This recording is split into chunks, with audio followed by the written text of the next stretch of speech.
तो फिल्म की शुरुआत होती है एक लड़की को दिखाते हुए जिसका नाम जैन था। ये समुद्र की लहरों में बहती हुई एक आइलैंड के किनारे पर आ जाती है और जब इस लड़की की आंखें खुलती हैं तो वो अपने सामने अपने दोस्त ब्रैड को पाती है जो कि काफी जख्मी हालत में था। और जब वो उसे चेक करने के लिए जाती है तो उसका काफी खून बह चुका होता है और जिसकी वजह से थोड़ी देर के बाद में ही उस लड़के की मौत हो जाती है, जिसे देख जैन काफी इमोशनल हो जाती है। थोड़ी ही देर के बाद वो लड़की उस आइलैंड को एक्सप्लोर करने के लिए निकल जाती है और एक्सप्लोर करते हुए उसे एक पेड़ के पास बैग दिखाई देता है। उस बैग में उसे मिलता है लेडीज पर्स और कुछ बच्चों का सामान। उसके अलावा उसे एक दवाई भी मिलती है जिस पर 1994 की तारीख लिखी थी। इसका मतलब ये था कि जैन से पहले यहाँ पर और भी काफी लोग आए थे। अब लेकिन उनका क्या हुआ ये हम मूवी में आगे जानेंगे दोस्तों। और इन्हीं सब चीजों को देखकर जैन को भी लग ही गया था कि वो यहाँ आकर फंस गई है, क्योंकि इतने सारे लोग यहाँ पर आए तो लेकिन गए कहाँ वो किसी को पता ही नहीं था।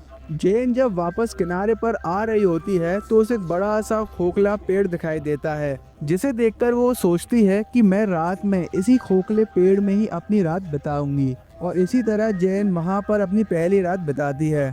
अगली सुबह जब वो उठती है तो उसे दिखाई देता है कि किनारे पर काफी सारी मछलियाँ बाहर आकर गिरी हुई हैं, जिनमें एक छोटी सी शार्क भी शामिल थी, लेकिन उसका आधा शरीर किसी ने खा लिया था, जो दिखने में काफी वियर्ड लग रहा था। जैन वहां से अपने खाने के लिए कुछ मछलियां उठा लेती है।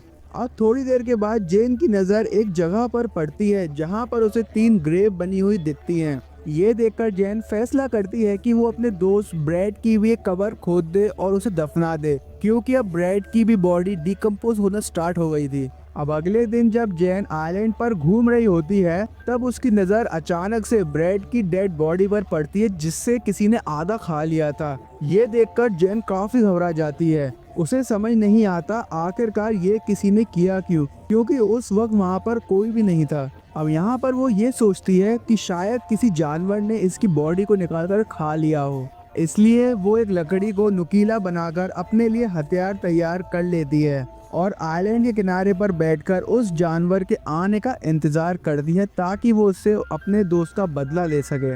अब काफी रात होने के बाद जैन को काफी नींद आने लगी, लेकिन अब तक उस जानवर का कुछ भी अता पता नहीं था। अगले दिन सुबह जब जैन की आंखें खुलती हैं तब वो समुद्र में तैरता हुआ एक सूटकेस देखती है, जिसके बाद वो तैरते हुए उस सूटकेस तक जाती है और उसे खींचते हुए किनारे तक ले आती है। तभी उसे पानी के नीचे कुछ अजीब सा महसूस होता है और जब वो नीचे जाकर देखती है तब उसे वहाँ पर एक बड़ा सा होल नजर आता है, जिसे देखकर वो काफी चौंक गई थी। अब बाहर आकर वो उस सूटकेस को चेक करने लगी, जिसमें से उसे कुछ जूते और कपड़े मिलते हैं और उन्हीं सूटकेस में से मिले कपड़ों को जैन पहन लेती है। अब रात में जैन उस सूटकेस को चेक करने लगती है, जिसमें से उसे कुछ सामान मिलता है और इसी के साथ साथ कुछ फोटोग्राफ्स भी मिलते हैं। उस फोटोग्राफ्स में एक फैमिली की फोटो होती है, जिसे देखकर वो समझ गई थी काफी समय पहले यहाँ पर कोई फैमिली आई होगी और उसी का ये सूटकेस है। तभी अचानक जैन के ऊपर से एक प्लेन गुजरता है। ये देखकर जैन तुरंत अपनी फ्लेयर गन चला देती है, लेकिन इन सब का भी कोई फायदा नहीं हुआ, क्योंकि वो प्लेन अब तक बहुत दूर निकल चुका है। लेकिन जब फ्लेयर गन की रोशनी नीचे गिरती है तब उसे कुछ दूर पर एक क्रिएचर दिखाई देता है जो काफी अजीब लग रहा था। उसे देखने के बाद जैन काफी घबरा जाती है और सीधा आइलैंड की तरफ भागती है और भागते भागते वो एक जगह जाकर छुप गई थी। लेकिन वो क्रिएचर वहां आ जाता है और जैन को ढूंढने लगता है। उस क्रिएचर को देखने के बाद जैन का डर और भी बढ़ गया था और वो पूरी रात डर में ही गुजारती है। अब अगले दिन सुबह जैन फिर से वही फोटोज देखने लगती है जो उसे उस सूटकेस में मिली थी। उसे उन फोटोज में वही क्रिएचर दिखाई देता है जिसे उसने कल रात देखा था और जैन यहाँ पे तुरंत समझ जाती है कि शायद इस फैमिली को उसी क्रिएचर ने मारा हो। अब ये सोचकर जैन के रोंगटे खड़े हो जाते हैं। अब यहाँ पर वो डिसाइड करती है कि चाहे कुछ भी हो जाए मुझे जल्द से जल्द इस आइलैंड से निकलना ही होगा।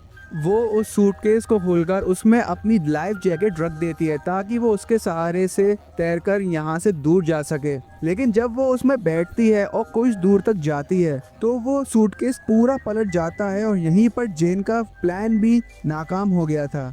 अब हार मानकर जैन फिर से आइलैंड पर ही लौट आती है। अब इसके बाद वो सोचती है कि सबसे पहले मुझे कोई सेफ जगह की तलाश करनी होगी ताकि मैं उस क्रिएचर से बच सकूं। तभी उसकी नज़र उस गिरे हुए खोखले पेड़ पर जाती है, क्योंकि उस पेड़ में एक बड़ा सा खोखला हिस्सा था और वो यही डिसाइड करती है कि आज रात वो इसी खोखले पेड़ में ही रहेगी।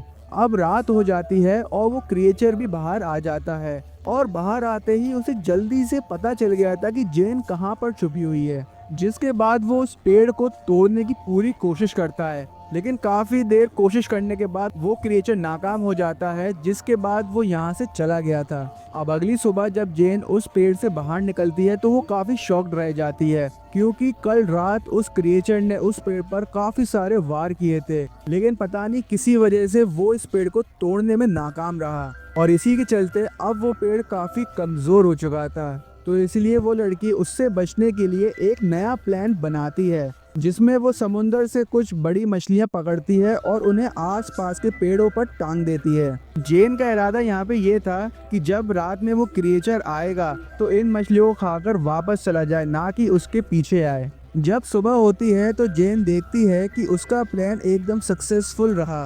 रात में क्रिएचर आया तो था, लेकिन मछलियां खाकर वापस चला गया, जिससे कि जेन सुरक्षित हो गई। अब यहीं पर जेन की नज़र एक डेड बॉडी पर पड़ती है जो समुद्र में ही बहती हुई उसकी तरफ आ रही थी। अब उस डेड बॉडी को भी वो उसी पेड़ पर टांग देती है ताकि क्रिएचर उसे खाकर लौट जाए। अब यहाँ पर जेन को समझ आ चुका था कि दिन ब दिन इस आइलैंड पे रहना और भी मुश्किल बनता जाएगा। आज रात के लिए जेन ने रेत में गड्ढा खोदकर उसमें छुपने का इंतजाम किया था, ताकि वो उस गड्ढे में छुपकर उस क्रिएचर के आने का इंतजार कर सके। रात होते ही वो डरावना क्रिएचर पानी में से बाहर आता है, और यहाँ पर ये पहली बार था कि जब जेन ने उस क्रिएचर को साफ साफ देखा था। वो क्रिएचर दिखने में काफी खतरनाक था, जिसे देखकर वो काफी घबरा जाती है। अब वो क्रिएचर उन्हीं डेड बॉडीज और मछलियों को खाकर वापस चला जाता है। अब अगली सुबह जेन एक और नया प्लान बनाती है अपने छुपने के लिए, क्योंकि पिछली रात जेन ने उस क्रिएचर की हाइट देख ली थी, इसलिए वो एक पेड़ के ऊपर एक झूला बना देती है ताकि वो उसी में रह सके और वो क्रिएचर उससे काफी दूर रहे। अब रात में जेन उस झूले में बैठकर रात बिताने की कोशिश करती है, लेकिन रात में वो क्रिएचर वहाँ पर फिर से आ जाता है और जल्द ही जेन की मौजूदगी का एहसास भी उसे हो गया था। क्रिएचर ने उस पेड़ को जोर जोर से हिलाना शुरू कर दिया, जिससे कि झूला टूटकर नीचे गिर गया और झूले के साथ साथ जेन भी नीचे गिर आती है। अब जेन को मारने के लिए वो क्रिएचर उसके पीछे भागता है और जेन अपनी जान बचाने के लिए जंगल में इधर उधर भाग रही होती है। तभी उसे एहसास होता है कि ये क्रिएचर जमीन के मुताबिक पानी में काफी ज्यादा तेज है, और तभी पलक झपकते वो क्रिएचर उसके सामने आ खड़ा होता है। अब यहाँ पर जेन ने अपने हथियारों का इस्तेमाल करते हुए उस क्रिएचर के पेट में अपना बनाए हुए एक लकड़ी का हथियार घोंप दिया था,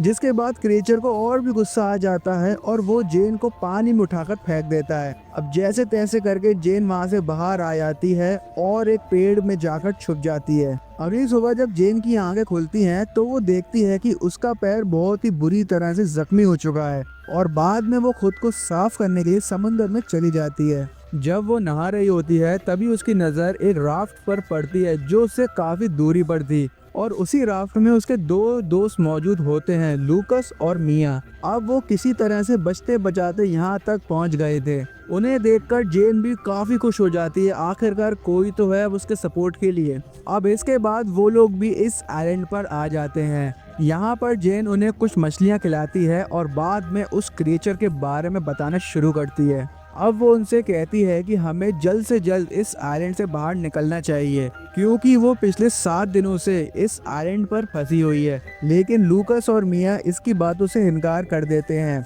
और कहते हैं कि हम पिछले 5 दिनों से समुंदर में इधर उधर घूम रहे हैं और बड़ी मुश्किल से यहाँ तक पहुँचे हैं, तो हम इतनी जल्दी तो यहाँ से नहीं जाएंगे। अब प्रूफ्स के तौर पर जेन उन्हें यहाँ पर तस्वीरें भी दिखाती है, जिनमें वो क्रिएचर एकदम साफ नजर आ रहा था। लेकिन फिर भी उन दोनों का मन यहाँ से जाने का नहीं होता। अब यहाँ पर जेन उन्हें काफी समझाती है, लेकिन वो उसकी बात नहीं मानते। इसलिए वो चुपके से उनकी राफ्ट लेकर यहाँ से भागने का प्लान बनाती है और मौका देखते ही राफ्ट लेकर निकलने की कोशिश करती है, लेकिन लूकस और मिया उसे पकड़ लेते हैं। इसी दौरान मिया उस पर हमला कर देती है, जिससे कि जेन यहीं पर बेहोश हो गई थी। जब उसकी आंखें खुलती हैं तो वो देखती है कि मिया और लूकस ने उसे रस्सियों में बांध दिया है। अब यहाँ पर रात हो चुकी थी, इसलिए जेन लूकस से काफी विनती करती है कि जल्द से जल्द इस आइलैंड से चल चलो, लेकिन लूकस और मिया उसकी बात नहीं मानते। थोड़ी देर के बाद मिया आइलैंड पर टहलने चली जाती है, जबकि लूकस वहीं जेन के पास ही रुकता है। दूसरी तरफ मिया आइलैंड के किनारे पर जब टहल रही होती है, तभी पानी में से वो खौफनाक क्रिएचर निकलता है और मिया पर हमला कर देता है। मिया की चीखें सुनकर लूकस तुरंत वहां पहुंचता है, लेकिन तब तक क्रिएचर उसे पानी में खींचकर ले जा चुका था। अब ये देखकर लूकस काफी डर गया था और डर के मारे वो आसपास के एक पेड़ पर चढ़ जाता है। अब यहाँ पर लूकस को जेन की सारी बातें समझ आने लगी थी। जेन यहाँ पर लूकस को समझाती है कि वो क्रिएचर सिर्फ रात में ही हमला करता है, दिन में कभी भी बाहर नहीं निकलता। अब ये दोनों कुछ मछलियाँ, नारियल और बाकी जरूरी का सामान इकट्ठा करते हैं अपनी बाकी सफर के लिए। अब ये लोग राफ्ट की तरफ उसमें बैठने के लिए बढ़ते हैं, लेकिन जब जेन राफ्ट में बैठ रही होती है तभी उसकी नजर राफ्ट पर लगे खून पर पड़ती है और उसे समझ आ जाता है कि पिछले 5 दिनों में लूकस और मिया ने अपनी जान बचाने के लिए अपने साथी को ही मारकर खा लिया था। खैर अब ये दोनों तैयारी कर उस आइलैंड से निकल जाते हैं, लेकिन तभी लूकस को पानी में वही खतरनाक क्रिएचर नजर आता है। अब ये दोनों उस क्रिएचर को देखकर काफी डर जाते हैं और अपनी राफ्ट को चारों तरफ से कवर भी कर लिया था, लेकिन तभी वो क्रिएचर पानी से निकलता है और इनकी राफ्ट पर हमला कर देता है। अब यहाँ पर लूकस घबराहट में आकर उस पर फ्लेयर गन से हमला करने की कोशिश करता है, लेकिन वो क्रिएचर जेन को खींचकर पानी में अपने साथ ले जाता है। अब यहाँ पर जेन के पास एक चाकू होता है, जिससे वो उस क्रिएचर पर कई बार हमले करती है। तभी लूकस भी जेन को बचाने के लिए पानी में कूद जाता है। ये देखते ही क्रिएचर जेन को छोड़ देता है और लूकस को पकड़ लेता है, और देखते ही देखते वो क्रिएचर लूकस को अपने साथ उसी गड्ढे में ले गया था। अब यहाँ पर जेन किसी तरह से तैरकर वापस आइलैंड पर लौट आती है, लेकिन अब वो ठान लेती है कि इस क्रिएचर का सामना करेगी और उसे मारेगी भी। जिसके बाद वो जंगल में पड़ी हुई लकड़ियों से काफी नुकीले हथियार बनाती है, लेकिन वो हथियार इतने नुकीले नहीं बन पाते, इसलिए वो आइलैंड पर बनी कब्रों को खोदकर उसमें से स्केलेटन निकालती है और उनकी हड्डियों से नुकीले हथियार तैयार करती है। और साथ ही में वो क्रिएचर को आग में जलाने का भी प्लान बनाती है, और ऐसा करने के लिए वो एक झाड़ियों को सर्कल बना देती है ताकि वो उस क्रिएचर को उसमें जला सके। अब रात होते ही वो क्रिएचर भी पानी से बाहर आ जाता है और वो क्रिएचर ठीक उसी जगह पर आता है जहां जेन ने वो जाल बनाया था। जैसे ही वो बाहर आता है, जेन झाड़ियों में आग लगा देती है, और जैसे ही आग का घेरा लपटों से उठता है, वो क्रिएचर भी उसी घेरे में फंस जाता है। और इसी के साथ साथ जेन भी उस क्रिएचर पर नुकीले हथियारों से काफी बार हमले कर उसे घायल कर देती है। लेकिन तभी वो क्रिएचर पलटवार करता है और जेन को ही पकड़ लेता है, लेकिन वो उस पर हमला कर देती है और वहां से भागने की कोशिश करती है। तभी वो क्रिएचर उसके सामने आ खड़ा होता है, लेकिन अब वो क्रिएचर काफी घायल हो चुका था, इसलिए वो कमजोरी के चलते उसी जमीन पर गिर जाता है। ये देखकर जेन उस पर काफी बार हमले करती है और फिर थोड़ी देर बाद उसका गला काटकर बाहर फेंक देती है। इसके बाद जेन ने जो आग लगाई थी वो पूरे आइलैंड में फैलने लगती है और पूरा आइलैंड जलने लगा था। यानी इतनी बड़ी आग देखकर अब कोई ना कोई तो जेन की मदद के लिए यहाँ पर जरूर आएगा। और दोस्तों यही सीन दिखाते हुए ये शानदार मूवी यहीं पर एंड हो जाती है। तो दोस्तों कैसी लगी आपको ये क्रिएचर वाली मूवी, हमें कमेंट बॉक्स में जरूर बताइएगा, और वीडियो को लाइक करके चैनल को सब्सक्राइब करना मत भूलिएगा। तो मिलते हैं नेक्स्ट वीडियो में।